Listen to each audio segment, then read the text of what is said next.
High বন্ধুরা, চলে এলাম আজকে একটা নতুন ব্লগ স্টার্ট করতে। এখন ঘড়িতে বাজছে 10:30। তো গপুকে খাইয়ে দিয়েছি, আমাদের টিফিন হয়ে গেছে। আজকে সকাল সকালে টিফিন খেয়ে নিয়েছি, রুটি চা। আর এখন খাচ্ছি ফল, আপেল খাচ্ছি, আপেল আর পেয়ারা। ওই 10টার সময় 11টার সময় করেই ওই ফলটাও টিফিনের সাথে খেয়ে নিই। আর রাত্রেও খাবার পরে অনেক সময় আপেল খায়, ভালো হজম হয়ে যায়। একটা ফল খাওয়ার পরে একটা ফল খেলে ভালো। তো আমার তো খুব ভালো উপকার হয়। রাত্রেও খাওয়ার পর আপেল একটা করে খাই। তো এই হচ্ছে সকালবেলার রুটিন। দুধ গরম হচ্ছে, দুধ গরম হলে দুধটা খাবো। আর আজকে বার বলে দিই, আজকে বার হচ্ছে শুক্রবার। কাল বৃহস্পতি গেছে, আজকে শুক্রবার। তো নতুন ব্লগ স্টার্ট করলাম। তো কি বাজার হয়েছে দেখিয়ে দিই আজকে। এই যে বাজারে সকালবেলা বেগুন এনেছে। এই বেগুনগুলো খুব মিষ্টি খেতে। আমি কুলি বেগুন আনতে বলেছিলাম, কুলি বেগুনগুলো আরও মিষ্টি খেতে, কিন্তু পুরো বাজার ঘুরে পেলো না। এইটাই পেয়েছে, এটা একটু ছোট ছোট সাইজের, কিন্তু এটাও মিষ্টি খুব। আর এখন শীতকালে তো বেগুন, ধনেপাতা, পেঁয়াজ কেলি দিয়ে দারুণ লাগে খেতে। তো ওই জন্য বেগুনটা বেশি করে এনে রাখি। আর আগের আছে, এই যে আগের একটা দুটো বেগুন আছে, টমেটো, একটা ঝিঙে। তো মোটামুটি টুকটাক বাজার ছিলই আজকে। এই যে নিচে আছে কপি, তারপরে আছে তরুলি আছে, আর এই যে কাঁচা লঙ্কার মোট ছাড়িয়ে রেখে দিয়েছি, আর ওপরে আলু, পেঁয়াজ, রসুন, আদা। আলুটা মোটামুটি 1 কেজি 2 কেজি আনাই থাকে, আর উপরে থাকে সবজি। তো এনেছে লাউ শাক, টাটকা একদম লাউ শাকটা। এই যে কচি কচি লাউ শাক, আজকে লাউ শাক ভাতে হবে। আর এনেছে এই যে বেগুন মাখা খাবে বলে ধনেপাতা আর পেঁয়াজ কালি।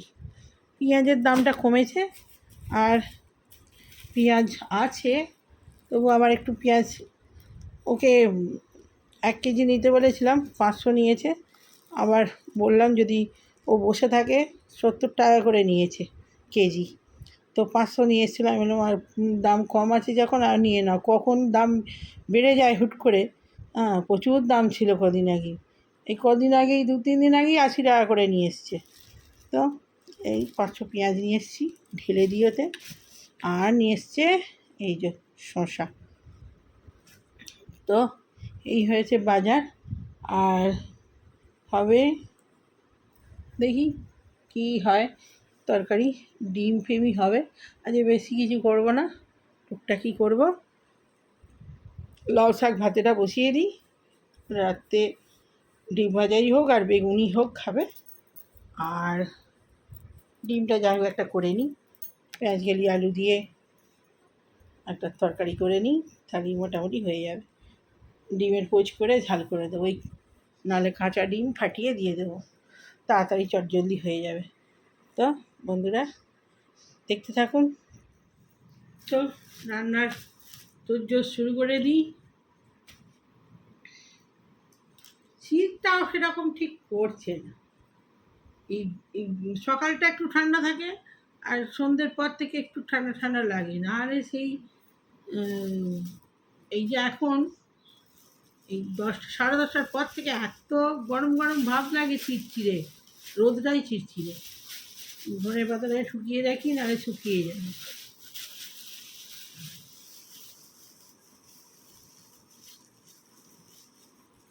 আজকে সকালবেলা শশা দিয়ে আর রুটি খেয়েছি, আর বেগুন মাখা ছিল, বেগুন মাখা দিয়ে মুড়ি খেয়েছি একটুখানি। আর শশাটা এত সুন্দর, এক মিষ্টি শশাটা। বেগুনগুলো আজকে হবে না, এখন রাখতে হবে, তুলে দিই।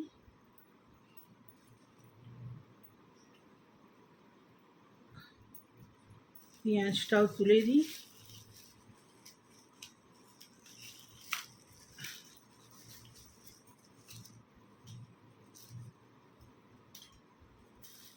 পেঁয়াজগুলো খুব সুন্দর, দামও কম নিয়েছে, 70 টাকা কেজি। আমার বাবার বাড়ির ওদিকে 60 টাকা কেজি পেঁয়াজ। কিন্তু এত সুন্দর, এত বড় বড় নয়, দাম কম একটু, কিন্তু এরকম সুন্দর ফ্রেশ নয়,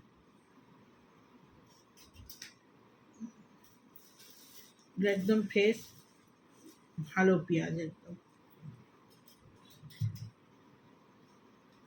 বেশি কিনে রাখতেও হয়, খারাপ হয়ে যায় এখন পেঁয়াজ। ওই জন্য আমি এইটা, এই পাখা হাওয়া পাবে সেরকম এই আনাজ রাখার জন্যে এটা বেশ নিলাম। খুব সুন্দর, সব আলাদা আলাদা করে থাকবে।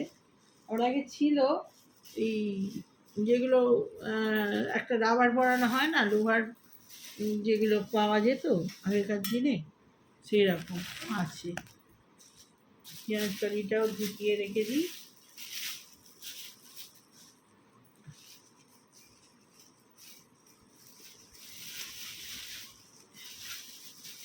লাউ শাকটা কেটে দুধ হচ্ছে, দুধটা হয়ে গেলে লাউ শাকটা হবে, ভাতে হবে, মুসুর ডাল দিয়ে লাউ শাক ভাতে।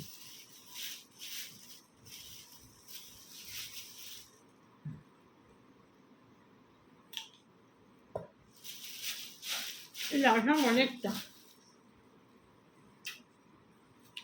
অর্ধেকটা হবে, অর্ধেকটা রেখে দেবো। যা আছে রান্নাটা বড়, 2-3 দিন হয়ে যাবে।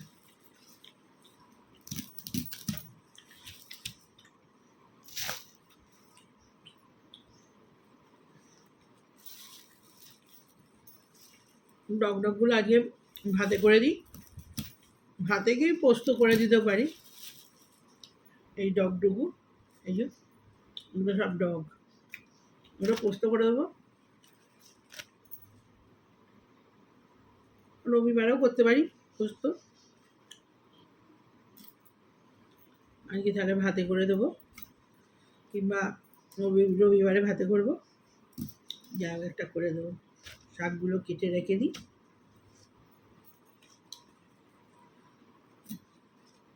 শাক আমার এত প্রিয়, আমার ছেলের তো একদম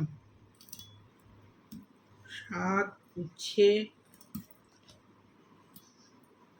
একদম পছন্দ নয়। আমাদের শাক না খেলে মনে হয় খাওয়াই হলো না। শাক একটা লোভনীয় জিনিস, যারা শাক খেতে ভালোবাসে না, শাক দেখলেই লোভ লাগে। আমার বাবার বাড়িতে শাক উঠোনে লাগিয়েছে, ভাইয়ের বউ বীজ ছড়িয়েছে,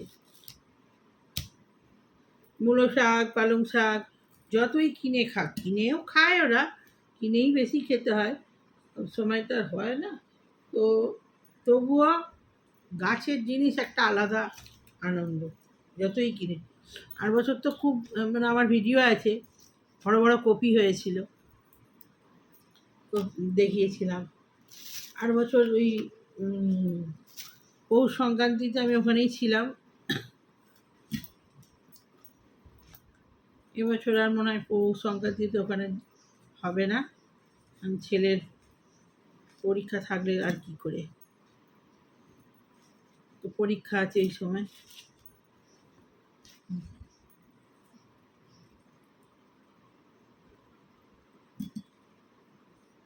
তারপরে একটু বাইরে যাওয়ার প্ল্যান প্রোগ্রাম চলছে, কি হয়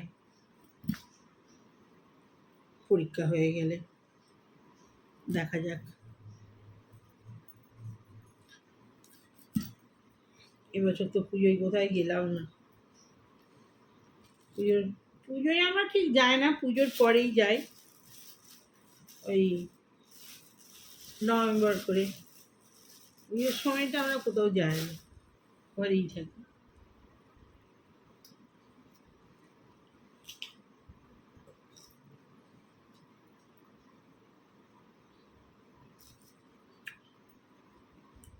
ডিসেম্বরে আসলে আমার ছেলের জন্মদিন, জন্ম মাস, ওই সময় বেড়াতে গেলে আমার ছেলের গিফটও হয়ে যায়, আর বাইরে তো ঘোরাঘুরি হয়ে যায়।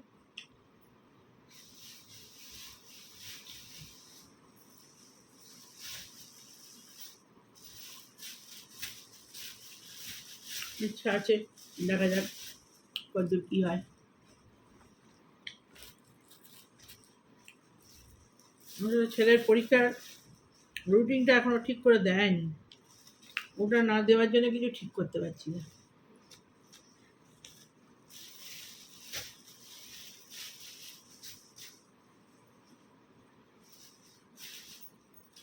মাঝে মাঝে বেড়াতে যাওয়া খুব দরকার, ওটা একটা শরীরের জন্য ওষুধ, ওষুধের মতো কাজ করে। শুধু ওষুধ খেলেই হয় তা না, একঘেয়েমি ঘরের মধ্যে থেকে চিন্তা ভাবনা টেনশন সব থেকে একটু উন্মুক্ত হাওয়ায় ঘুরে আসা ভালো, মন ভালো থাকে, শরীরও ভালো হয়। আমার তো হয়, কার হয় জানি না, তো আমার তো খুব বেরিয়ে আসার পরে একটা এনার্জি আরও বেড়ে যায়। আমি বেশি দিন ঘরের মধ্যে থাকলেই যেন আমার মনে হয় অনেক দিন কোথাও গেলাম না, যেখানে হোক আমাকে যেতে হবে। গেলে আমার মনটা ঘুরে এলে তখন আমার কত থাকতে আমরা তো বড় বড় দুটো তিনটে সব ছোট বড় মিলিয়ে দুটো তিনটে ট্রিপ তো হয়েই যেত। উটি ফুটি সব আমার ঘোরা। ও বছরে বড় ট্রিপ একটা দুটো থাকতো, তার সঙ্গে সঙ্গে ছোট ট্রিপও থাকতো। দীঘা 2-3 বার হয়ে যায়, পুরী হয়ে যায়।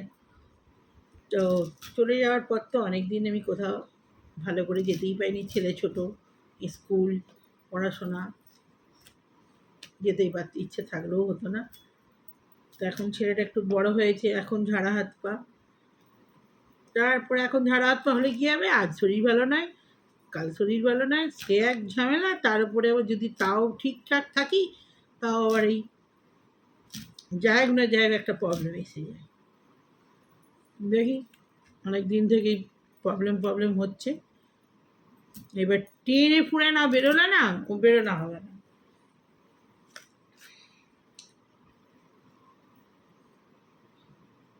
আমি বেশি ইউটিউবে সবসময় দেখি, ওই জন্যে আমার মন ভালোর জন্য ওই বেড়াতে যাচ্ছে কারা দেখি, বেড়াতে যাওয়ার চ্যানেলগুলো আমি বেশি বেশি খুলি। হ্যাঁ, মানে কে কোথায় যাচ্ছে, কেমন ঘুরছে, বেশ আমার ওগুলো দেখতে খুব ভালো লাগে।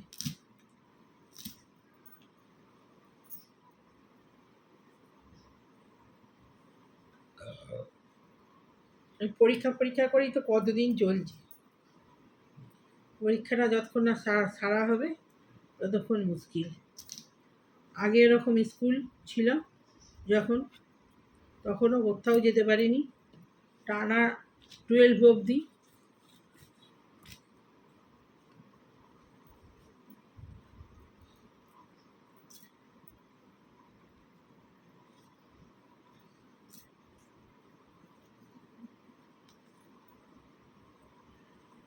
আমার হাজব্যান্ড মারা যাওয়ার পর তো অনেক দিন কোথাও যেতেই পারিনি, একা একা কোথায় যাব। এখন ছেলে বড় হয়েছে, একাই, এখনও একাই। তো ছেলে বড় হয়েছে, ছেলেকে নিয়ে চলে যাই, ব্যাস, ওতে মন ভালো লাগে। বাইরে বেশ, আমার বেশি পাহাড়ের দিকে ঝোঁক, পাহাড় ভালোবাসি আমি খুব। আমি ছোট থেকেই আমি মাঝে মাঝে স্বপ্নও দেখতাম, আমি পাহাড় ভালোবাসি খুব। হ্যাঁ, আমার মাঝে মাঝেই স্বপ্ন আসতো একটা, ওই পাহাড়ের কোলে একটা ছোট্ট ঘর, হ্যাঁ, ছুটে ছুটে খেলছি, এই স্বপ্নগুলো আমার মাঝে মাঝে আসতো, কেন জানি না, তো এই স্বপ্নগুলো আমার আসতো। একটা লাল ফুলের গাছ, সুন্দর, ছোটো ছোটো খেলে বেড়াতাম, অনেক ছোটো ছোটো ছেলে মেয়েরা আছে,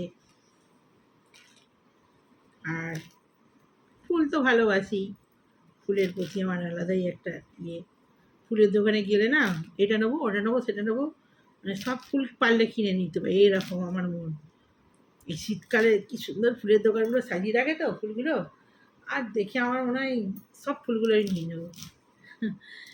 খুব ভালো লাগে শীতকালটায়, ফুলগুলো বেশি ভালো ওঠে তো। ডালিয়া এই আসছে দেখবেন, আমার ঠাকুরকে সাজাবো এনে এনে। আমার ওই ডালিয়া, চন্দ্রমল্লিকা, আমার বাড়িতে যেখানে আমার মানে বাড়ি ছিল দেশের, সেখানে আমার ছাদে ওই চন্দ্রমল্লিকা, বড় বড় ডালিয়া, গোলাপ সত্যি ছাদে হয়ে থাকতো। তখন তো আর এমনি ইউটিউব করতাম না। কত রকম ভীষণ বড় ছাদ ছিল, মানে মানে চারদিকে ওই গাছ লাগাবার জন্য এরকম বড় বড় আমাদের ছাদের যে দেয়ালটা হয় না, তার উপরে এরকম বেশ সুন্দর করে মাটি ফেলে বড় করে মানে গাছ লাগানোর জন্য ব্যবস্থা করে রেখেছিল আমার কর্তা। আমার বিয়ের আগেই তো ঘর ফর সব, মানে আমার যখন বিয়ে হয় তখন নতুন বাড়ি, দোতলা একবারে করে, হ্যাঁ, সমস্ত মার্বেল টার্বেল বসিয়ে আর হচ্ছিল, রং টং হচ্ছিল, সেই মতে আমার বিয়ে হয়ে আমি এসেছি। ওই বাড়িটার প্রতি ভীষণ আমার টান ছিল, ওই বিয়ে হয়ে এসেছিলাম ওই বাড়িতেই তো, যেই বাড়িতে বিয়ে হয় না মেয়েদের, ছেলে ছেলে সন্তান সেখানে বড় হয়, সেই বাড়ির প্রতি আলাদা একটা টান থাকে। যতই আপনি যেখানেই যান, সেই বাড়িটার প্রতি একটা আলাদা টান থাকে। তো আর মন খারাপ করি না, পিছন দিকে যত তাকাবেন ততই মন খারাপ হবে, ততই শরীরও খারাপ হবে। ওই ভুলে যাওয়াই ভালো, ভুলে যাওয়ার চেষ্টা করি, ভুললে বলার মতো তো নয়। আমার বাড়ির ছবি আপনাদের দেখাবো একদিন, ভিডিও তো নেই, ভিডিও ছিল আমার ছেলের অন্নপ্রাশনের ভিডিও, কোথায় মানে আগেকার দিনে সেই রকম ওই, এখন তো ওগুলো সব বন্ধ হয়ে গেছে। সেগুলো আর এই ফটোগুলো তুলে আপনাদের দেখাবো। ইস্কনের প্রভুরা আমার ছেলের অন্নপ্রাশন করছে, চন্দন দিয়ে সাজাচ্ছে, আমি কোলে করে আছি আমার ছেলের, ওই ছবিগুলো দেবো একদম। সময় পাচ্ছি না, দেবো করছি, হচ্ছে আর কোথায়। তো বাড়ির ছবিটাও দেখাবো, কেমন আমার বাড়ি ছিল। আগে তো আমি ফ্ল্যাট ভালোই বাসতাম না, ফ্ল্যাটে মনে হতো যে ছোটো ছোটো ফ্ল্যাটে কি কারণ বড়, ভীষণ বড় বাড়ি তো, বাংলো টাইপের, মনে হতো তখন ওখানে থাকতাম। আর তখন মনে হতো যে ছোটো ছোটো ফ্ল্যাটে কী করে থাকবো। আমার ফ্ল্যাটটাও খুব বড়, তাও মনে হয় যেন বাড়ির মতো তো না। হ্যাঁ, আমার দুতলা তিনতলা, যেখানে খুশি ওঠো ছোটো, হ্যাঁ, যেখানে খুশি কাচো, রোদে দাও, হ্যাঁ, পিছনে বাগান, আমার পিছনে একটা ইয়ে ছিল, জলের ফোয়ারা ছিল, বিশাল বড় চৌবাচ্চা করে, আর তাতে মাছ ছাড়া থাকতো। আর ওটা আমার বিয়ের আগেই ছিল, আমার কর্তার শখ ছিল, ওগুলো করে রেখেছিল।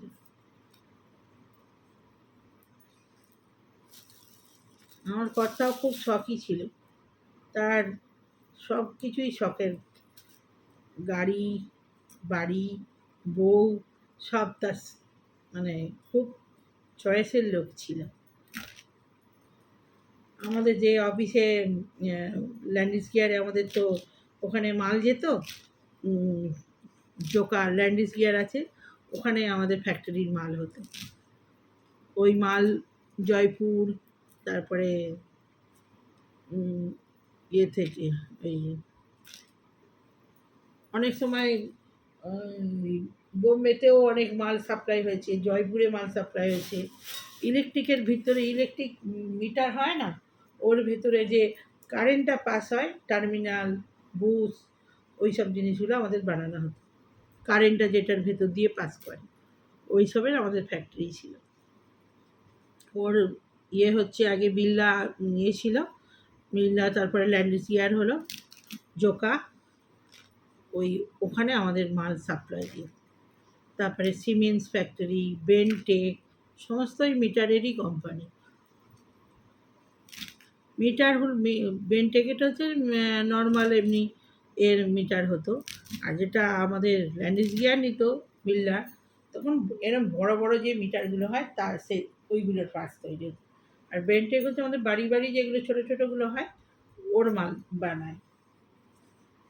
তো ওনাদের এই অফিসারদের আসতো তখন আমাদের কোয়ান্টিটিতে মালের হতো, অর্ডার হতো, বছরে একবার ওই মিটিং হতো, সব ওই মালিকরা আসতো ফ্যাক্টরির।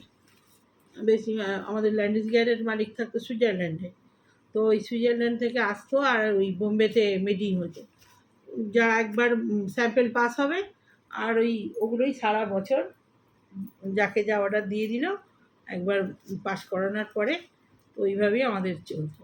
তখন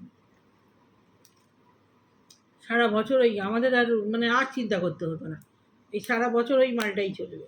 আবার নতুন বছর আসবে, আবার এই পুজোর সময় আমাদের ভীষণ চাপ থাকতো, আমাদের সারা রাত সারা দিন কাজ হতো। ওই সারা রাত কাজ হবে সব লেবারদের জন্যে, তখন আমি ওই মাংসর ঝোল ভাত, হ্যাঁ, তখন ওদেরকেও না খাওয়ালে ওরা কী করবে, হ্যাঁ, কাজে ওদেরও তো দিতে হবে, একঘেয়েমি। তখন তো অত ফোন ছিল না, তো ওদেরকে ওই আনন্দ গল্প মাঝে মাঝেই তখন আমাদের ফিস্ট হতো, তার মাঝে মাঝেই কাজ চলতো। পুজোর সময় ভীষণ কাজের চাপ থাকতো আমাদের, নাহলে তো ওই পুজোর সময় পেমেন্টই দেবে না, সব আটকে দেবে যতক্ষণ না মাল দেওয়া হবে। তো আমাদের কেনাকাটা হতো ওই জন্য ষষ্ঠী সপ্তমী থেকে, সব লেবারদের বোনাস হয়ে যাবে তারপরে আমাদের কেনাকাটা। তো ওই তখন আমাদের ওই ল্যান্ডিস গিয়ারের সব অফিসারদের সঙ্গে এখনও আমার চেনা জানা আছে, আমার কর্তা নেই তাও একজন আছেন, এই জোকাতেই থাকেন, বেহালার কাছে থাকেন। এখনও বাড়ি তাদের যাওয়া আসা করি, ওদের মেয়েদের বিয়ে হয়েছে, আমাকে নেমন্তন্ন করেছিল, সব একজন থাকে বিয়ে হয়েছে, এখন থেকে চলে গেছে, ওই অফিসারের মেয়ে দুবাই, দুটোই মেয়ে, ছেলে নেই, দুটোই মেয়ে। উনি মাঝে মাঝে এখনও ফোন করেন। আরও অফিসাররা রয়েছে, বলেছিল যে আপনি কাজটা করুন, আমরা আছি পাশে, কিন্তু তখন ছোট ছেলে, তাকে সামলাবো না কাজকর্ম করবো, সেই জন্যে আর ছেলের জীবনে বেশি দরকার আমাকে, ওর তো আর কেউ পাশে নেই। আর ছেলে সেই সময়টা যদি আমি না দিই, অত কাজের লোকের হাতে বড় হতো না, আমি ঠিক প্রথম থেকেই কাজের লোকের হাতে ছেলেকে ছেলেকে আমি কারোর হাতেই কোনো দিন ছাড়িনি।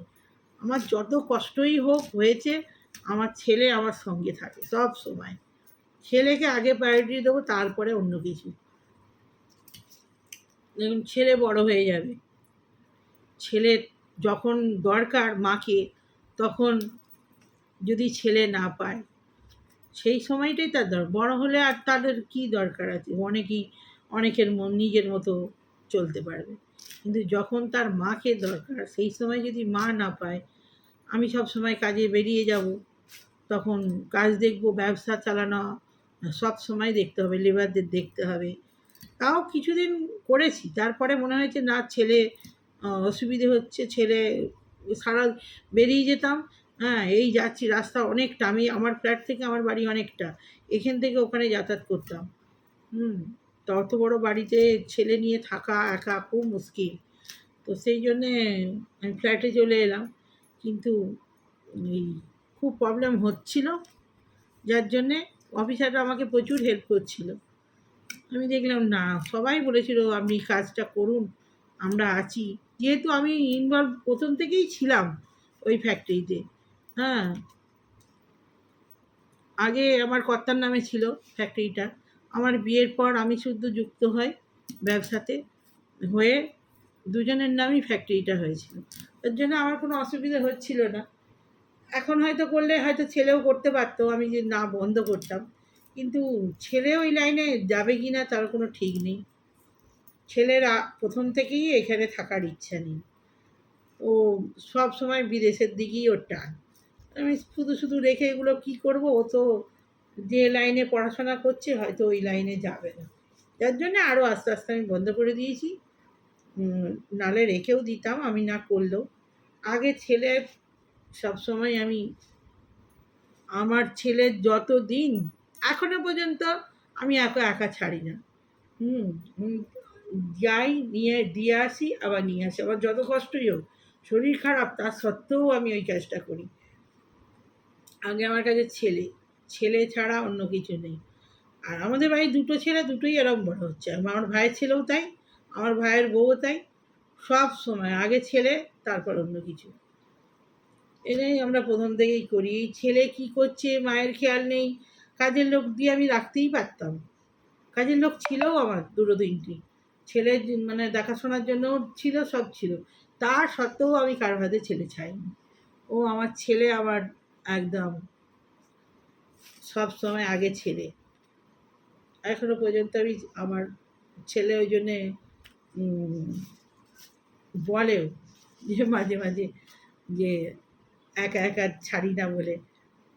কিন্তু এখন যা দিনকাল, একা একা ছাড়লে ও সমাজ ব্যবস্থা তো সেরকম নয় না।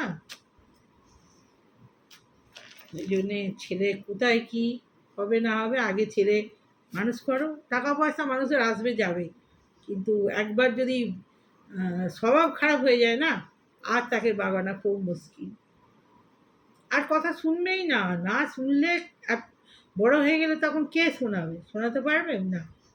ওই জন্য আগে ছেলে মানুষ করা খুব দরকার। পয়সা আসবে যাবে, পয়সা কেউ ধরে রাখতে পারে না, কিন্তু মানুষ খারাপ হয়ে গেলে না, আর পয়সাও কিছু কাজে লাগবে না তখন। ওই জন্য আমার ছেলে আগে সব ব্যাপারে।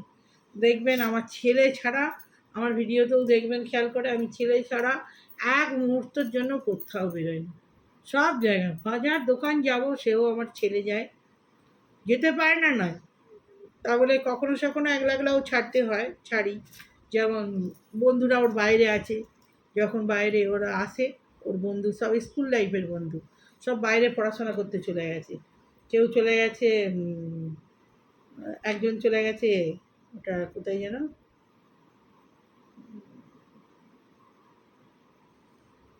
ইয়ে ইয়ে কোথায় গেছে রে, ওর নামটা কি, ওই যে ওর দিদিটা স্কটল্যান্ডে থাকে,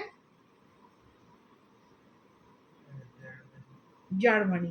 একজন চলে গেছে জার্মানি, একজন চলে গেছে চেন্নাই, তারপরে আরেকজন চলে গেছে উড়িষ্যা। এরকম সব আরও সব কোথায় কে চলে গেছে, ওই সব একবার আসে, তখন ওদের পার্টি ফার্টি হলে গেল। একটু ঘরের কাছেই মল আছে, টুকটাক খেলো টেলো, আনন্দ করলো, চলে এলো। এইরকম, এই হচ্ছে মানুষের জীবন। যাই হোক, বকতে বকতে আজকেও অনেক হয়ে গেছে ভিডিওটা। এবারে আমি রাখি, রান্নাটা করি। যে লাউ শাক গোটা হয়ে গেছে, আর একটু ডিমের যাই ঝাল টাল করে দিই, পেঁয়াজ দিয়ে, আর পেঁয়াজ করি আলু দিয়ে, একটাই করবো। বাবুর ডাল করবো, ডাল না ওই ডিমের তরকারিটাই রস রস করে দেবো, ওটাই করে দিই। হ্যাঁ, ঠিক আছে বন্ধুরা, এবার মতো বাই, পরে আবার আসছি, পরে আবার কথা হবে।